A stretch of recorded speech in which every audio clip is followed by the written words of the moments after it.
आज की इस क्लास में मुताला करेंगे बच्चों हमारी दरसी किताब गुलिस्तान अदब के हिस्सा नज़्म के सबक नंबर 9 का, और इस सबक का उन्वान है गोरे गरीबा। ये एक नज़्म है बच्चों, और इस नज़्म को नज़्म तबातबाई ने लिखा है। नज़्म तबातबाई उर्दू के मशहूर शायर हैं, मुफक्किर हैं, और उर्दू अदब के लिए अपनी नज़्म गोरे गरीबा के लिए जाने जाते हैं। गोरे गरीबा एक तर्जुमा है, लेकिन इस तर्जुमे को आपने इस हुनरमंदी के साथ किया है, इतनी सफाई के साथ आपने तर्जुमा किया है कि तर्जुमा नज़र नहीं आता, तबेज़ात की तरह ये नज़्म नज़र आती है। गोरे गरीबा बच्चों हमें पैगाम देती है कि ज़िंदगी का अंजाम मौत है। एक ना एक दिन हम सबको मरना है। ज़िंदगी हमेशा रहने वाली नहीं है, तो फिर ये गुरूर, ये तकब्बुर क्यों, ये सरकशी क्यों? हम क्यों भागे फिरते हैं? क्यों अपने आप को बड़ा बताने हुए पूरी ज़िंदगी गुजर कर देते हैं? दौलत के पीछे भागते हुए चोरी कर रहे हैं, डकैती कर रहे हैं, आगे बढ़ने के लिए जो बुराइयां हम कर सकते हैं वो कर रहे हैं। तो ये हमें नहीं करनी चाहिए। ज़िंदगी का अंजाम मौत है, इस सच्चाई को हमें हमेशा अपने जहन में रखना चाहिए। एक ना एक दिन सबको मरना है। आज किसी की बारी है तो कल किसी और की होगी, और परसों किसी और की होगी। जो ज़िंदगी में आया है, जो दुनिया में आया है, उसको एक दिन यहाँ से जाना पड़ेगा। तो इस नज़्म गोरे गरीबा में यही बताया गया है कि जो ज़िंदगी में इसने हासिल की है, दुनिया हासिल की है, उसको इस दुनिया से जाना भी पड़ेगा। अंग्रेज़ी के मशहूर फ़नकार थॉमस ग्रे की नज़्म elegy written in a country churchyard इसकी असल नज़्म है। नोहा है वो, जिस तरह से हमारे उर्दू में नोहा होता है, मरसिया होता है, उसी तरह से अंग्रेजी में एलेगी होती है। एक दर्द भरी नज़्म होती है जिसमें दर्द का, गम का इजहार किया जाता है। तो उसी दर्द और गम भरी नज़्म का आपने उर्दू में तर्जमा किया है, और गोरे गरीबा के नाम से आपने तर्जुमा किया है। गोरे गरीबा यानी गरीबों की कब्रें, ऐसी कब्रें जो अपने घर के अंदर नहीं जाने वाले लोग हैं, अपने घर से बिछड़ गए हैं और वो कब्रिस्तान में, अकेले कब्रिस्तान में दफन हैं, उनके क्या हालात हैं, ये इस नज़्म के अंदर बताए हैं। इस नज़्म को मैंने 3 हिस्सों में तकसीम किया है।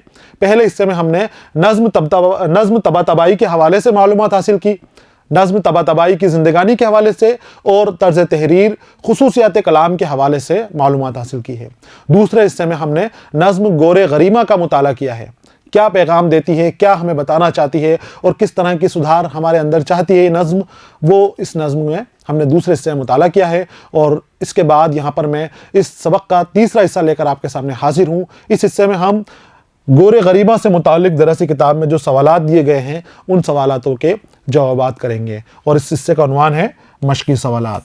शुरू करते हैं हम सवाल और जवाब का सिलसिला। सवाल और जवाब से पहले बच्चों गौर करने वाली कुछ बातें आपके लिए दी जाती हैं, जिनके ऊपर आपको बड़ा गौर करना है, बड़ी फिक्र के साथ उन बातों को पढ़ना होता है। यहाँ पर भी फिर से इसका पैगाम दिया है नज़्म का। कहते हैं कि ज़िंदगी का अंजाम मौत है। इस बात को हमेशा अपने जहन में रखना है। अगर आपको ये बात याद है तो आप गुनाहों से दूर हो जाओगे, आप बुराइयों से दूर हो जाओगे, आप फहश बातों से दूर हो जाओगे, ऐसी चीज़ों से दूर हो जाओगे कि जो आपकी मौत को ख़राब करें, जो आपको बदनाम करें। तो हमेशा ध्यान रखें कि ज़िंदगी का अंजाम मौत है। अमीर व गरीब सब ही एक इसकी जद में हैं। मरने वाले के अच्छे काम और उसकी मोहब्बतें याद रह जाती हैं। यानी आप जो अच्छे काम करते हो वही याद रहेंगे, वही आपका नाम रहेगा। बुरे काम करते हो तो लोग गालियां बकेंगे और थोड़े दिन बाद उसको भूल जाएंगे।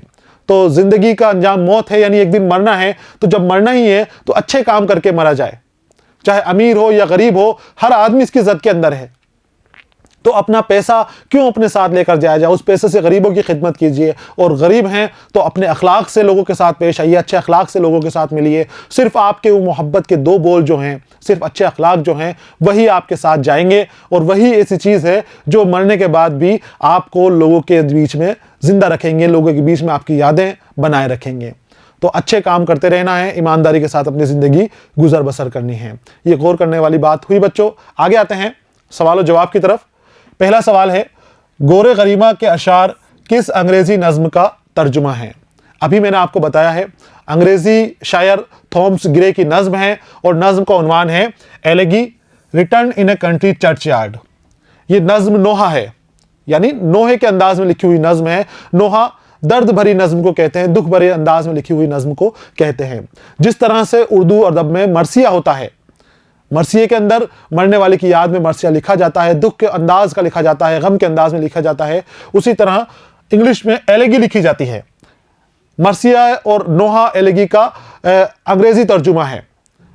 तो इसी अंदाज में ये एलेगी लिखी जाती है। और थॉमस ग्रे की ये एलेगी है, थॉमस ग्रे ये नाम है, अंग्रेजी अदब के शायर हैं। और ये एलेगी return in a country churchyard, कब्रिस्तान में लिखी हुई एक एलेगी। ये असल किताब थी जो 1750 में लिखी गई थी और 1751 में ये शाये हुई थी। बहुत मशहूर हुई थी बच्चों, बहुत मकबूल हुई थी किताब ये, क्योंकि ये किताब जिंदगी की सच्चाई बयान कर रही है। मज़े के लिए, हंसी और मजाक के लिए तो बहुत सारी किताबें लिखी जाती हैं, बहुत सारी नज़में लिखी जाती हैं, लेकिन ये जो नज़्म जब लिखी गई थी 1750 के उस दौर में, कि जब मज़ाहिया नज़मों का दौर था, फ़ौकुल फितरत अनासिर के बारे में बात की जाती थी, उस वक्त यूरोप में जब इसको लिखी गई, लंदन में इसको जब लिखी गई, तो इसने हंगामा मचा दिया। इस नज़्म के ज़रिए लोगों में बेदारी आने लगी, अच्छे कामों की तरफ लोग जाने लगे, क्योंकि वही बात निकल कर सामने आती है कि ज़िंदगी का अंजाम मौत है। जो दुनिया में आया है उसको यहाँ से एक ना एक दिन जाना ही पड़ेगा। असल जो नज़्म है ये 32 बंदों पर मुश्तमिल है, 32 बंद से मौजूद हैं, और नज़्म तबातबाई ने 32 के 32 बंदों का ही तर्जुमा किया है। उनकी जो असल नज़्म है गोरे गरीबा, उसमें 32 बंद मौजूद हैं, लेकिन यहाँ पर हमारे लिए सबक के तौर पर इस नज़्म के सिर्फ 12 बंद दिए गए हैं जिनका हमने मुताला किया है। तो नाम लिख लें आप, उर्दू नाम है इसका गोरे गरीबा और अंग्रेजी नाम है एलेगी return in a country churchyard, और ये थॉमस ग्रे की लिखी हुई है ओरिजिनल जो तबेजाद है, और जो तर्जुमा किया है वो नज़्म तबातबाई ने किया है। लेकिन नज़्म तबातबाई की हुनरमंदी है, उनकी अक़लियत है कि जिस तरह के उन्होंने ये लिखी है, अक्लमंदी के मुताबिक उन्होंने लिखी है कि ये कहीं से भी जो उर्दू तर्जुमा है तर्जुमा नज़र नहीं आता, तबेजात की तरह ये नज़्म हमारे सामने मौजूद है। और यही इसकी मकबूलियत की वजह है। ये नज़्म जो उर्दू में भी है वो भी बड़ी मकबूल है, बहुत मशहूर है, बहुत ज़्यादा पढ़ी जाती है, गोरे गरीबा। तो ये उन्हीं की हुनरमंदी है। सवाल नंबर 2 है, ज़मीन में कैसे कैसे लोग दफन हैं। इस सवाल का जवाब बच्चों आपको खुद को सोचना है कि ज़मीन में कैसे कैसे लोग दफन हैं। क्या कोई बादशाह होता है वो नहीं मरता? क्या बड़ा सुल्तान होता है, बहुत बड़ा ताकतवर पहलवान होता है, वो नहीं मरता? नहीं बच्चों, हर इंसान को मरना पड़ता है। हर इंसान मौत का मज़ा चखता है। हर नफ्स जो दुनिया में आया है उसको मौत का मज़ा चखना पड़ेगा।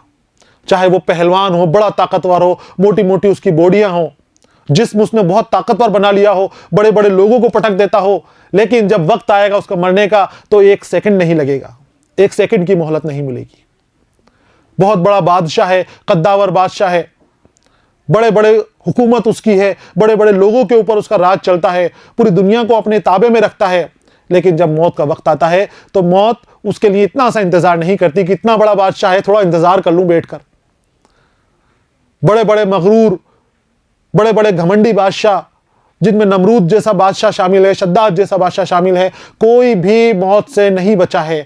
हर शख्स को मौत आनी है और हर शख्स को मौत आती है, कोई मौत से नहीं बचता है। जिसका जब वक्त हो जाता है तब उसको मरना ही पड़ता है। तो वो मरता है तो जमीन में दबे हुए हैं।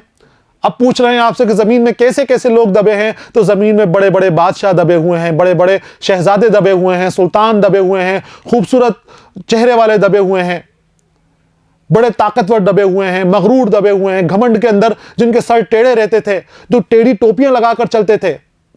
बताया ना यहां पर कज कुलाहों से, वो मगरूर सर में झुके हुए टेढ़ी टोपी वाले सर वाले वो दबे हुए हैं जमीन के अंदर, जो नवाबी के अंदर डूबे रहते थे, अपने आप की खानी में डूबे हुए रहते थे, अपने गर्रे के अंदर लगे हुए रहते थे, तो वो सब मिट्टी में मिल गए हैं, सब मिट्टी बन गए हैं। इस दुनिया के अंदर कोई नहीं बचता है। तो ऐसी जिंदगी गुजारनी है, पैसेज दे रही है ये जो नज़्म है, पैगाम देती है हमें कि ऐसी जिंदगी गुजारनी है कि लोग आपको मरने के बाद याद करें। मोहब्बत भरी जिंदगी, हमदर्दी भरी जिंदगी गुजारनी है, लोगों की भलाई के अंदर अपनी जिंदगी को सर्फ करने की कोशिश करनी है। इसका जवाब बच्चों आपको लिखना है, जिंदगी का अंजाम मौत है और सभी को जमीन में दफन होना है। बड़े बड़े बादशाह, सुल्तान, हकीम, ताकतवर पहलवान, हसीन व जमील, अमीर व गरीब, जालिम, जल्लाद, हर तरह के उलूम व फनून में माहिर लोग, बड़े बड़े ज़हीन, साहिब दिल, सभी अपनी कब्रों में दफन हैं। कब्र से कोई नहीं बच पाया है। हकीम, बड़े बड़े हकीम जो दूसरों को इलाज करते हैं, दूसरों को मौत से बचाने के दावे करते हैं, वो भी ज़मीन के अंदर दबे हुए हैं। तरह तरह के सिपली इल्म करने वाले, काले जादू करने वाले, बड़े बड़े जादूगर, जो अपने जादू से तरह तरह की चीजें बना देते हैं, तरह तरह के काम कर देते हैं, वो भी जमीन में दफन है। जमीन से कोई नहीं बच पाया है, मौत से कोई नहीं बच पाया है, हर शख्स को मौत आनी है। तो इसका जवाब तो बहुत बड़ा आसान है, आप खुद भी लिख सकते हैं। जमीन में कैसे कैसे दफन है, हर तरह के लोग जमीन में दफन हैं, कोई नहीं बच पाया है जमीन से। अब लोहे तुर्बत की बात आती है। सवाल नंबर 3 है बच्चों, लोहे तुर्बत किसे कहते हैं? लोहे तुर्बत कब्र के ऊपर तुर्बत कहते हैं। कब्र को लोह यानी पत्थर या वो जगह जहां पर कुछ लिखा जाता है, तो कब्र के ऊपर कब्र की शिनाख्त के लिए एक पत्थर लगा दिया जाता है और उस पत्थर के ऊपर मरने वाले के नाम वगैरह लिख दिए जाते हैं, उसका पता लिख दिया जाता है, पहचान लिख दी जाती है। तो उससे उस कब्र की पहचान हो जाती है कि किसकी कब्र है। तो वो कब्र पे लगा हुआ जो पत्थर है वो लोहे तुर्बत कहलाता है। कब्र पे लगा हुआ पत्थर लोहे तुर्बत कहलाता है। इसका जवाब लिख लें, वो पत्थर ये तख्ती जिस पर आयात अबियात और तारीख वफात वगैरह कुंदा करके कब्र के सरहाने निसब कर देते हैं, लोहे तुर्बत कहलाते हैं। उसके सामने नस्ब कर देते हैं, कब्र के सरहाने लगा दिया जाता है। और आप जानते हो अच्छी तरह, कब्रिस्तान में देखा है, वो पत्थर ही और वो तख्ती ही लोहे तुर्बत कहलाती है। ये सवाल नंबर 3 का जवाब है। आगे आते हैं सवाल नंबर 4 की जानिब। कुहन साले दहका क्या कहता है? यह सवाल हमारी किताब से निकल कर आया है। कुहन साले दहका यानी बूढ़ा। बूढ़ा क्या कहता है? कब्रिस्तान के अंदर एक शख्स अपने अजीज को ढूंढने गया था।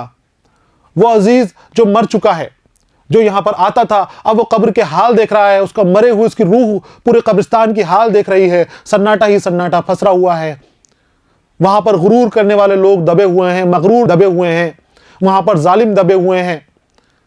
कोई वहां पर उनका साथी नहीं है, कोई उनका दोस्त नहीं है। वहीं पर एक शख्स भी दबा हुआ है और उस दबे हुए शख्स को, उस मरे हुए शख्स को ढूंढता हुआ एक बार उसका दोस्त कब्रिस्तान की तरफ आता है, उस जगह आता है जहां कब्रिस्तान है। तो कब्रिस्तान के पास ही एक खेत है और उस खेत में काम करने वाला बूढ़ा किसान, दहका यानी देहाती, वो देहाती मजदूर, देहाती किसान वहां पर मौजूद है। और वो उससे दरियाफ्त करता है कि क्या तुमने ऐसे शख्स को देखा है? उस शख्स को देखा है, अपने दोस्त को ढूंढता हुआ आ रहा है। तो कुहन साले दहका उससे कहता है कि हाँ हाँ, मैं उसे जानता हूं जिसे तुम तलाश करते हुए यहां आए हो।